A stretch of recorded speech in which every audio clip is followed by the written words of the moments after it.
It sounds weird to say, but this game at Notre Dame has become a must-win.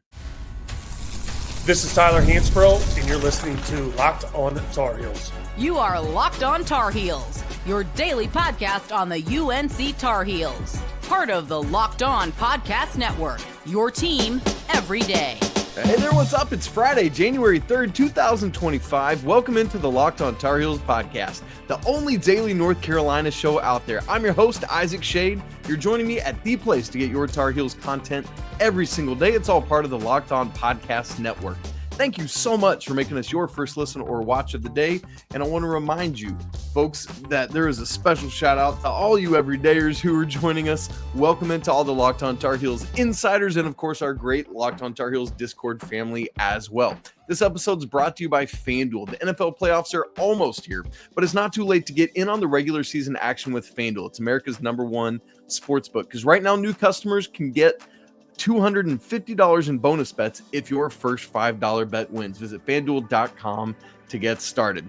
All right, here's where we're going today. We've got to get ready for this Notre Dame game, so we'll have our Four Corners preview, including talking about like, hey, we need Elliot Cadeau to be a floor general. Ian Jackson, Drake Powell, they got to keep rolling, all that kind of stuff and more. We'll get to know Notre Dame a little bit, what they've been doing this year and some of their personnel. We'll have the weekend whip around, but first, I want to talk about how critically important of a game this has become, this game at Notre Dame, which is wild to say, but it's true. North Carolina, even before the Louisville loss, in Joe Lunardi's latest bracketology was a 10 seed. And yes, I know it goes all the way to 16 seeds, but that's where 10, 11 is where you start to hit the mark of at-larges finishing and starting to get into the automatic qualifiers from the mid-major and low-major conferences. Carolina, their tournament standing is now starting to get precarious. And because of that, it really now becomes about you simply cannot lose the games you're supposed to win. At some level, yes, it's a road game against Louisville, a quad one opportunity. You still should have won that game. Look, Louisville was favored at FanDuel. That's part of the reality of it. But Carolina, now 2-6 in quad one games. Yes, they are all good losses, but the losses start to pile up. And at some point, a good loss is still a loss, right? Like the loss column starts to pile up and things get really difficult. Carolina, I don't know what it will refresh to on Friday, but as of Thursday, the Tar Heels have fallen to 47th in the net. That's not where you want to be living. That is a dangerous territory. So now, this becomes almost a game-by-game must-win situation for Carolina. Yes, there will be some games that it's like, okay, you can take a loss here, but not many, because we were already talking about, okay, if Carolina wants to feel comfortable ahead of NCAA tournament play, they probably can only take 2, 3, maybe 4 losses in ACC play because of how many losses they took in non-conference play. Regardless of how good those losses were, it just doesn't matter when the numbers start to pile up and you get to double digits in the loss column. That makes things much more difficult because the humanity of the selection committee has a hard time not seeing a 10 in the loss column, even if 5 of those are the top 15-ish type teams. That's just the fact of the matter. And then part of it too is another part of the reason this is a must-win situation, even beyond the NCAA tournament of it all, is for your own psyche. Because the last image we all have of the Tar Heels from New Year's Day is the absolute meltdown, that complete collapse, the catastrophic, like falling apart that Carolina did down the stretch of the Louisville game. I mean, it just anything that could go wrong did, whether mental errors or physical errors. I have seen high school teams that, feel like they have better capability of how to navigate end of game scenarios. And so Carolina has to just get that out of their head, and that has to come in this next opportunity. And so it's going to be weird and hard because it's going to have to go against the grain of what Carolina has done season long, right? Because what I'm now saying is you've got to start this game with a bang to erase what happened at Louisville down the stretch from your heads. Problem? Carolina has not done that in the first half of games season long. You know that as well as I do. It has been an exercise in futility in the first halves. So Carolina is going to have to literally do something they have not done all season long, because literally every game against a high major, they've been down by at least 8 points at some point in the first half. That has to change, and it's got to be now, because the further and further this goes, the hope continues to dwindle and dwindle. And it's just true. Now, here's the good news with that. Notre Dame is not as good as Louisville. Notre Dame is not as good as a lot of teams Carolina has already played this year. But Notre Dame's kind of in a similar playground to Georgia Tech, and Carolina had plenty of problems with Georgia Tech, right? Like Georgia Tech right now at KenPom is 107th. Notre Dame is 90th. So it's in that territory. Carolina had plenty of trouble with Georgia Tech at home. This is Notre Dame on the road. So this is by no means a gimme or a, hey, we got this. This is a Carolina has to buckle down, buckle up, and like go out guns blazing literally every time they take the floor. There cannot be off nights. That's the situation they've put themselves in now with what they've done. And so, I mean, it's on both sides of the floor. The offense has to get better. I think maybe we have this misconception that the offense is kind of fine because they're 25th in the nation at KenPom right now in offensive efficiency. But the offense does not operate as a fluid offense does. The ball sticks a lot. We talked on the recap from the Louisville game about in Carolina's critical possessions against Louisville, whether it was the 3 opportunities when Carolina had the ball and a chance to take a lead or several other possessions. Ian Jackson was the hottest offensive player for Carolina, and whether through a fault of the coaching staff or of the fault of the recognition of the rest of the players on the floor, Carolina never got the ball. Ian literally never touched the ball in those possessions. You've got to recognize where your hot hand is. And even if that player's not getting a shot, they at least have to touch the ball. You often say that, like, this player has to touch the ball in every possession. Not saying he's got to shoot every possession, but the ball has to at least be in his hands so that, we can get the kind of play we need. That's the kind of stuff we're talking about. This offense has to function well and more capably and more efficiently. The ball cannot stick. The ball needs to move from side to side, get the defense moving. Those are the things we're looking for. But the problem is the defense is even, has been less capable than the offense. At this point, I'm not holding out hope anymore with the defense, but all off season long, we almost got to the point of assuming like, with what Carolina's limitations are defensively, they're going to have to do things differently in order to survive, whether that's some run and jump stuff, whether that's some different types of traps or pressure, because they've got all of this stable of guards and other athletes. They can press teams really well, should be able to.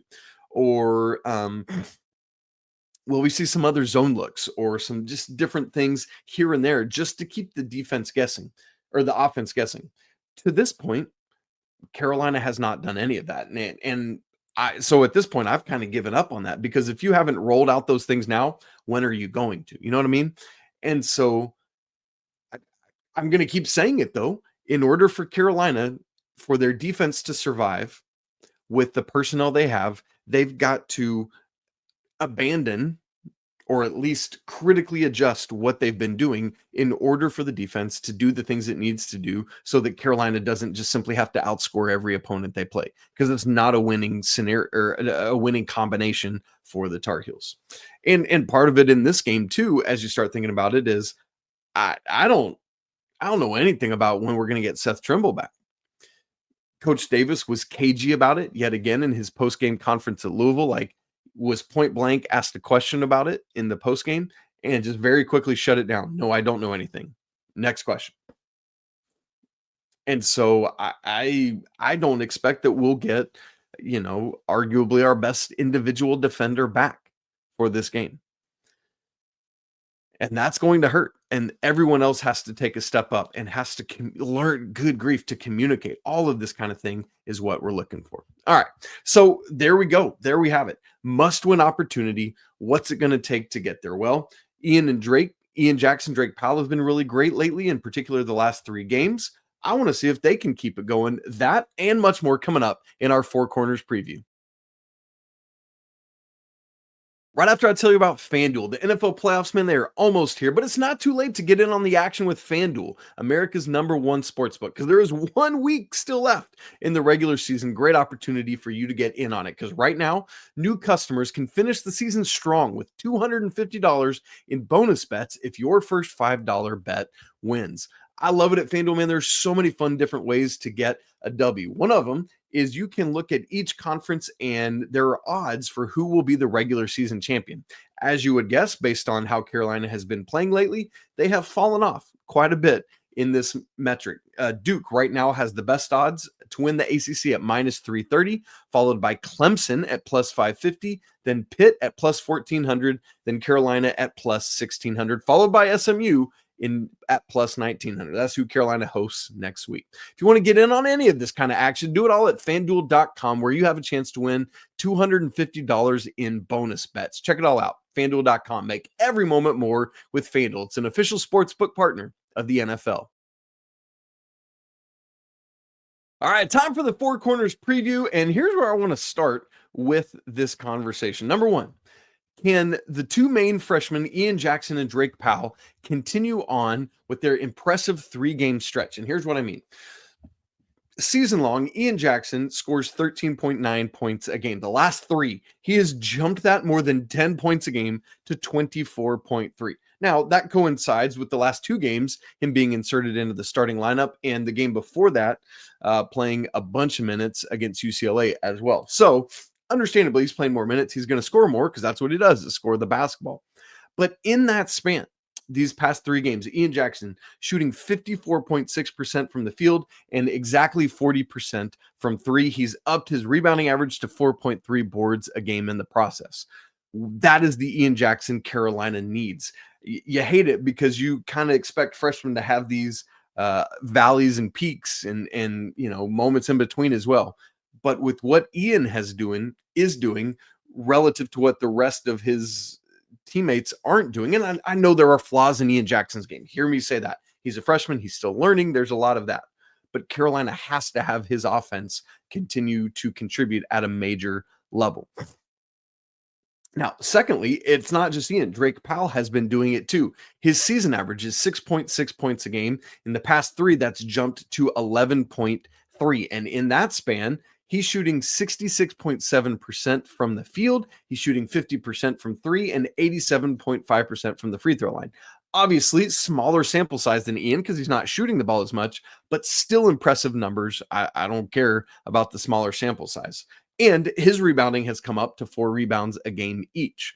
So Ian and Drake are combining for 8.3 rebounds a game in the past 3 and combining for 35.6 points. Man, if they were combining for 55 points a game over. Carolina's your national champion. These 2 guys are combining for 35.6 points a game. That has to continue for Carolina to be able to be successful tomorrow at Notre Dame. Okay, number 2. Elliot Cadeau has to be a dynamic floor general. We saw that back on display against Campbell last Sunday. We did not see that on display as much as it needed to be against Louisville, mostly because of foul trouble, which has a tendency to plague Elliot from time to time. Had a fine floor game, 5 assists, 2 turnovers. Didn't score as much as he had against Campbell. And so that's the thing with Elliot. Needs to be aggressive, but needs to continue to, in the midst of being aggressive, that can look like I'm being aggressive with my eyes open. Sometimes that means I'm going to get to the rack and finish. Sometimes that means I'm going to give one of my nice, either easy assists or fancy dancy assists, whatever it is. Carolina really, really needs Elliot to step up and to be consistent from game to game to game. Got to keep those emotions in check. There was a play against Louisville where he was called for a foul in the paint, and he was doing a great job of trying to be vertical. I thought it was very close and could have been a no call, but he was whistled for it. And Elliot kind of lost his composure a little bit. And it's like, buddy, you've got to be the leader of this team on the floor. And the way you do that is not by complaining and getting upset. You let Coach Davis handle that. You let RJ handle that, whatever it is. Your job is to say, crap, next play. Come on, guys, get together. Let's figure this out, right? That's what that leadership needs to be and what I'm looking for from Elliot in these moments. Four Corners preview point number 3. The Tar Heels have to rebound like crazy. In 2 of the past 3 games, Carolina has struggled down the stretch with their defensive rebounding, finishing defensive possessions with defensive rebounds. You can have 29 seconds of great defense, but if you do not finish it by grabbing that ball and getting going back the other way, you're in a world of trouble. Had Carolina done that more capably against Florida and against Louisville, we might be talking about 2 fewer losses right now. That's just the fact of the matter. Against Florida, as a reminder, Carolina, on 3 of Florida's final possessions, Carolina could not grab a defensive rebound. Florida got the offensive rebounds and scored on all 3 of them. Without those, if Carolina can get those defensive rebounds, not only do they stop Florida from scoring, but you can imagine that Carolina probably scores on 1, if not 2 or all 3 of those opportunities. And then against Louisville, Carolina was out rebounded by Louisville 6-0 in the final couple minutes of this game, while Louisville was on this 13-1 run. 2 critical offensive rebounds given up as Carolina was in position to get them and simply did not, whether from lack of intentionality of boxing out or not reading the bounce off the rim, whatever it was. And then same as Florida, Louisville scored second chance opportunities off of both of those. But in between, the game in between against UCLA, I guess I said 2 out of the last 3. I guess it's 2 out of the last 4 because I wasn't thinking about the Campbell game. But in the UCLA game, part of why Carolina was able to pull out that very close win was because they did not allow an offensive rebound for the final 10.5 minutes of that game. Florida and Louisville, unacceptable. Got to do better. Got to box out. Got to talk to each other. Got to make that happen. UCLA, more of that. That's what we're looking for. Rebound like crazy. Speaking of which, number 4 in our 4 Corners preview, I need to see Jalen Washington have a game. And I mean this in a couple different ways. Number 1, just for himself, Jalen Washington needs to be a dude. He's kind of had a tale of 3 seasons in terms of scoring output. First 5 games, 8, 7, 18, 8, and 9. So at least 7 points in each of Carolina's first 5 games.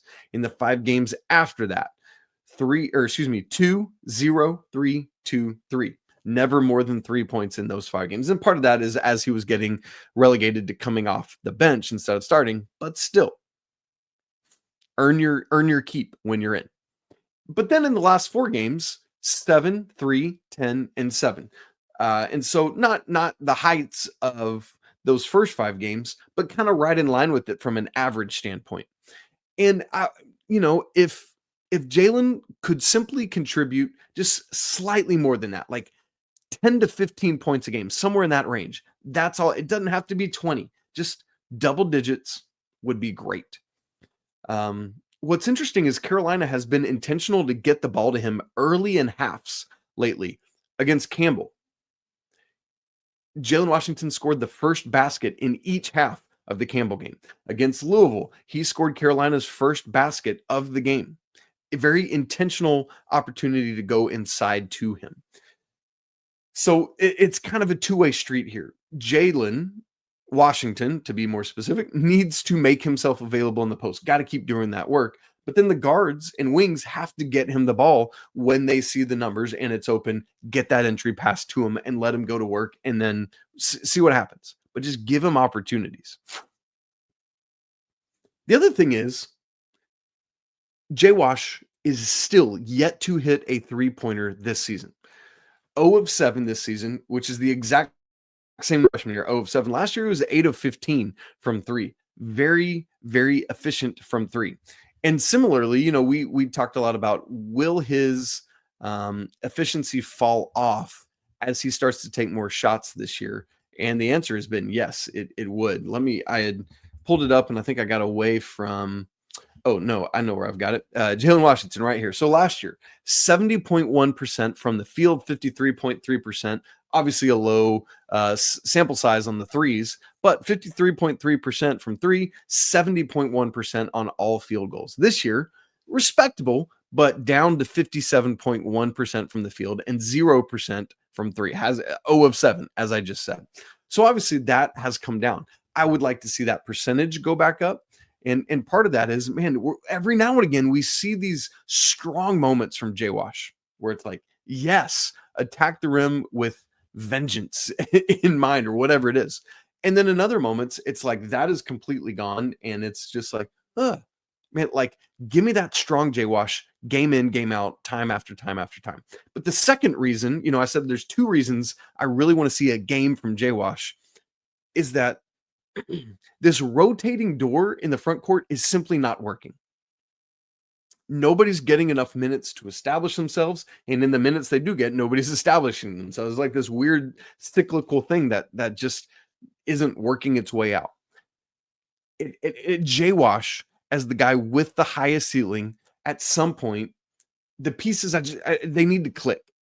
And he needs to go out and have a 15 and 12 kind of game. I don't know if that's within him. Honestly, don't. But let's see if it can happen, right? Like, go out and make it happen. Give him a little bit longer leash against a Notre Dame. And just see. Just see what happens. Jay Wash, got to bring it together. Let's make it happen. All right. Well, I do want to get you ready for Notre Dame, get to know their personnel a little bit, how their season's been going, give you a game prediction and our weekend whip around, a massive opportunity for the women's team as well. We'll get to all that coming up in just a second. Right after I tell you about Rocket Mortgage's great financial app called Rocket Money. Have you ever used Rocket Money to help you find some subscriptions you forgot about or maybe that you were accidentally paying for twice? Man, I definitely know some people that has happened to and Rocket Money has helped with. That is like, oh man, I didn't realize I was paying for that subscription. Rocket Money helped me find it. So easy to help track it down. That's what Rocket Money does. It's like having a personal assistant for your finances. It's a personal finance app, Rocket Money is, that helps find and cancel your subscription, but also monitor your spending, helps you lower your bills so that you can grow your savings. It brings everything together all in one place: subscriptions, spending habits, even the goals you want to hit this year. Rocket Money has over 5 million users and has saved a total of $500 million in canceled subscriptions, saving members up to $740 a year when they take advantage of all the premium services that the app has to offer. So cancel your unwanted subscriptions and reach your financial goals faster with Rocket Money. Go to rocketmoney.com/lockedon today. Again, that's rocketmoney.com/lockedon. All right, here's the game details. Let's get into it. North Carolina at Notre Dame, who is sitting all high and mighty thanks to that college football playoff semifinal they just made. Maybe we can slide in and take their cookies while they're celebrating. This game is tomorrow, Saturday, January 4th at noon Eastern on CBS and Paramount Plus, if you'd rather do that. No FanDuel line as of yet, but the KenPom line right now has Carolina -4. Man, you'd like to see that number be a lot larger, but that is what this season has been. All-time series record, Carolina leads 30-9. The Heels have won 3 straight and 12 of the last 14. You might remember, maybe not, that Mike Brey retired a couple of years ago from coaching Notre Dame. The new coach is Markus Shrewsberry. This is his 2nd season. He had 2 years as the head coach at Penn State, and now this is year 2 at Notre Dame. Last year, the Irish were 13-20 and 7-13 in the ACC. They were 7-16, 2-10 at one point, and then they reeled off 5 of 6 games down the stretch before the Tar Heels beat them in the next to last regular season game. So that was the last meeting. As you can imagine, Notre Dame is not ranked right now. They were picked 10th in the ACC preseason, so right around the middle of the pack. Right now at the net, they are 101st, making this a quad 2 game out on the road. Said it earlier, but they're 90th at KenPom, 61st in offensive efficiency, 142nd in defensive efficiency. At this point, Notre Dame is 7-6 with their record, so pretty close to where the Tar Heels record is. But as always, not all records are made equal. Literally, their best win is against Georgetown. Other than that, their quote-unquote best win is over Dartmouth, who's 280th at KenPom. So not much to speak of in the win column in non-con play. Their non-con losses were to Elon at home. Remember, Carolina started the season by beating Elon at home. They lost to Rutgers in overtime, to Houston, very understandably, to Creighton, and then to Georgia. The Fighting Irish are 1-1 in ACC play. They beat Syracuse, and then they lost to Georgia Tech. Let me get you to know their starters typically in the last 5, and I'll say why the separation, but why I'm focusing on the last 5. It's Matt Alloco, Tae Davis, Kevin Njai, Julian Roper, and Braeden Shrewsberry. Let's get to know those guys. Matt Alloco is a Princeton transfer, averaging 10.2 points a game.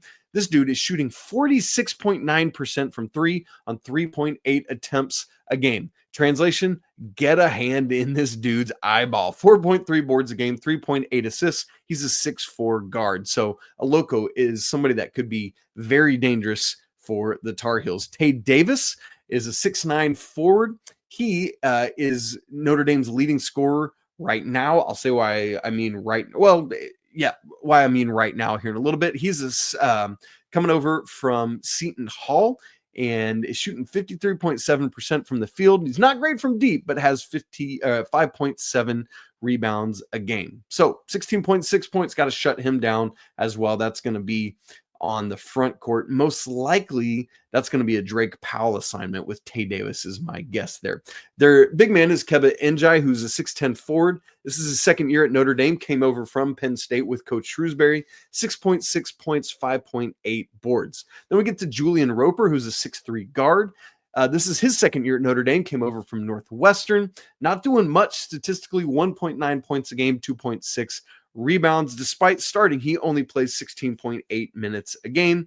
And then coach's son, Braeden Shrewsberry, a 6'3" guard. He's a sophomore. You might remember last year, he was lighting it up from 3 as well. So 2 big-time three-point threats that Carolina needs to shut down. As you would guess from his unique last name, he is, in fact, Coach Markus Shrewsberry's son. He is Notre Dame's second leading active scorer, 16.2 points a game, shooting 37.3% from deep on 7.8 attempts a game. So he's going to get those shots up. Not taking many free throws, but when he gets there, he's converting them at a 91% rate. So the reason I've said a couple things like leading active scorer or scorer for now is Markus Burton. You probably remember his name and you shudder a little bit because he's the reigning ACC Freshman of the Year, had a phenomenal freshman season.